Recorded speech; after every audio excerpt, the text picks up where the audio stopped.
What's the greatest legal loophole you found in life? At one point, there was a statute in Virginia that essentially said if there was no one manning the booth to get on the toll road, you were not responsible for a fine if you ran it, because otherwise you had to have exact change. But in my area, they ended up completely unmanned after a certain hour, so I had a letter I provided my friends as a template, so that they could completely avoid this hefty fine. Worked for all of us. My little brother got a job at Harvard. He didn't have a college degree. He was allowed to take one class a semester or something like that. It took him 10 years, but he got a degree from Harvard in archaeology. It used to be cheaper for me to take a class at a nearby university and get student health insurance that way than it was to just buy health insurance. If you get really lucky, you can find a professor who'll let you do a 1-hour independent study, and it's even cheaper, and if they are cool with your reasons, you won't even have to work that hard. Haven't checked out the prices or done a comparison lately, but it's always an option, as long as you don't pick an online class that doesn't qualify for health insurance. I missed out, but I love the gold dollar fiasco. In 2008, the US Mint produced more than 1 billion new gold dollar coins. Nobody wanted them, so they figured maybe if they offered free shipping then people would order some online. Some clever folks ordered bukuos of them using credit cards that gave rewards, frequent flyer miles, etc.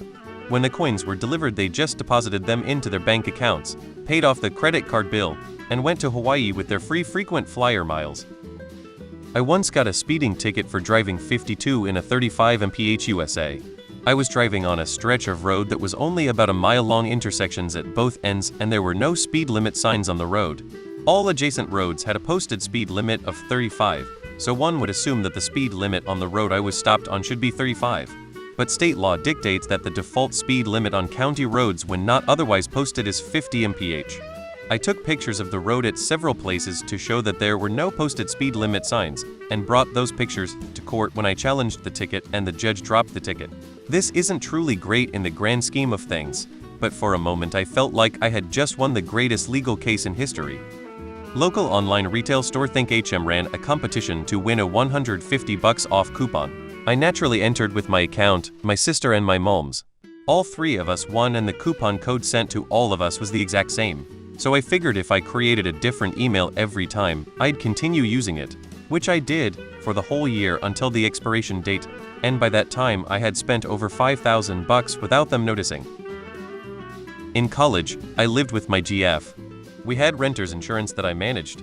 I left for 6 months to go to grad school in a different state, but only took a portion of my things. She moved into a different place with a friend of hers.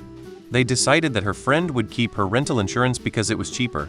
They had a pipe burst while they were out of town for a few weeks and lost everything. Turns out, her friend's policy was cheaper because it was capped at $10K. I'm lazy. I never called my insurance company to cancel my policy. Midway through their flight over the money, I called my company and said, "Hey, I moved, but didn't tell you, am I still covered?" They were like, "Sure, we insure your stuff, not the building." The claim ended up being close to $50K and was a nice way of replacing all my old crap from college before starting real life. Also, for the same claim, the adjuster got so tired of reviewing receipts they just paid the max and let it go. Pay off insurance company $5 a week until it took, so long they settled the debt $2K less than what I owed. They couldn't take me to court as long as I paid something. Not a legal loophole, but a business one. The New York Yankees in their late 90s heyday had a trick to get playoff and World Series tickets. Since orders were taken over the phone and batch processed overnight, there would inevitably be data entry errors or over limits that would kick a sale back and those tickets back into the available pool. Simply calling at opening the day after tickets went on sale got us tickets to every postseason game we wanted to go to for years until they switched to real-time credit card processing.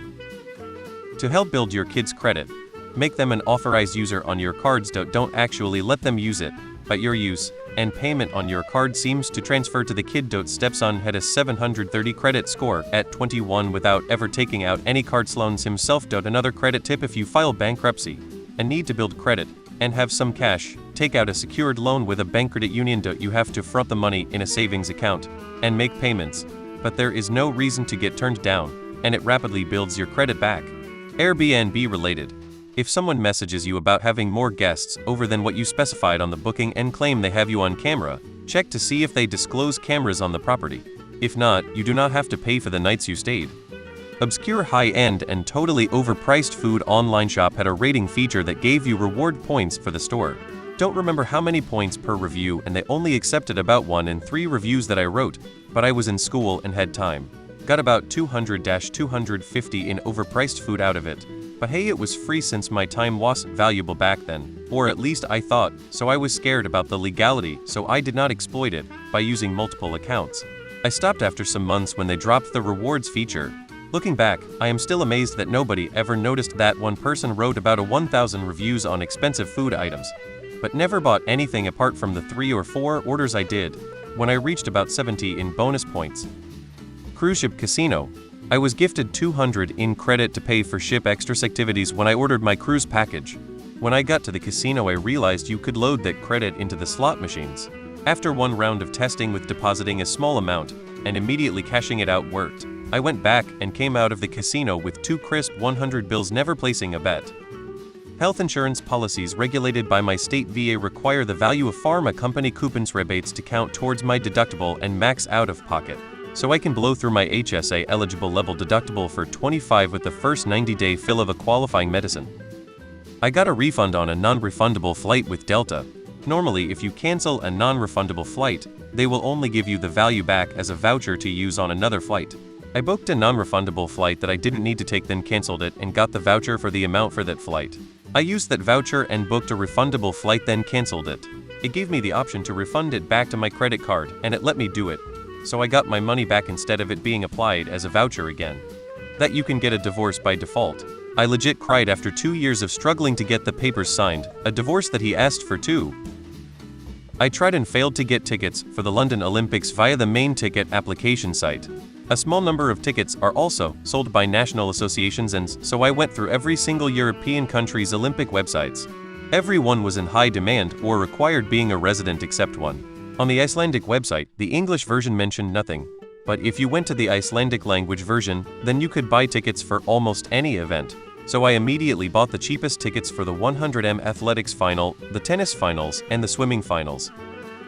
In college, I found out that placing a dime in the dorm basement vending machine and pressing the coin return immediately returned a quarter. Paid for a lot of laundry with that hack.